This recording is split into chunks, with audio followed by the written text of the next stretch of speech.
Au Mali, le projet de révision constitutionnelle occupe une bonne place dans l'actualité.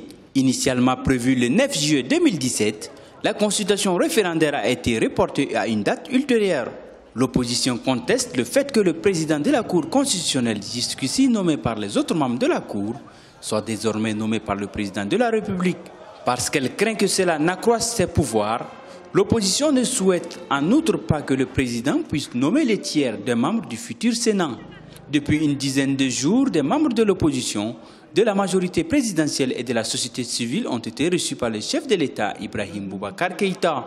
Ce dernier justifie sa volonté de modifier la Constitution par le souci de prendre en compte toutes les couches de la société malienne, mais aussi des préoccupations actuelles. Il reste entendu qu'une Constitution, comme toute œuvre humaine, est perfectible.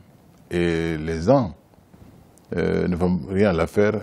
Il est bon qu'au bout d'un moment, l'on puisse revoir la copie et convenir des changements opportuns à apporter.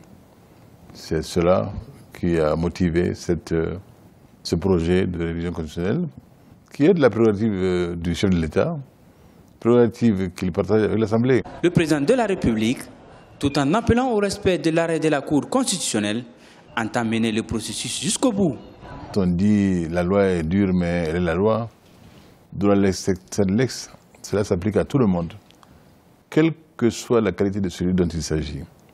Nul ne peut aujourd'hui dire qu'il s'oppose à ce que le peuple malien exerce son droit à dire son opinion, son avis, dans son droit de vote. Réunis au sein de la plateforme Ante-Abana qui conteste l'opportunité de cette révision, l'opposition regrette que le chef de l'État n'ait pas entendu leurs doléances. Elle demande le retrait pur et simple du projet. Pour moi, étant le premier responsable, étant le garant de l'unité nationale, il aurait dû, à mon avis, tenir des propos apaisants. Mais au contraire, nous avons vu un président de la République qui a, à la limite, méprisé son peuple. Les Maliens attendaient de lui apaiser le pays, rassembler le pays. C'est malheureusement le contraire que nous avons entendu. On a encore entendu des attaques contre ceux qui s'opposent à la révision constitutionnelle.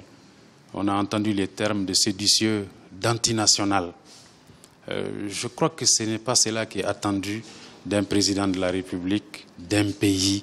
L'objectif principal de cette révision constitutionnelle est de donner une suite à l'accord d'Alger, signé en mai-juin 2015 entre le gouvernement et la coordination des mouvements de l'Azawad. Le projet prévoit la création dans les 5 régions administratives du Nord d'assemblées dotées de pouvoirs importants.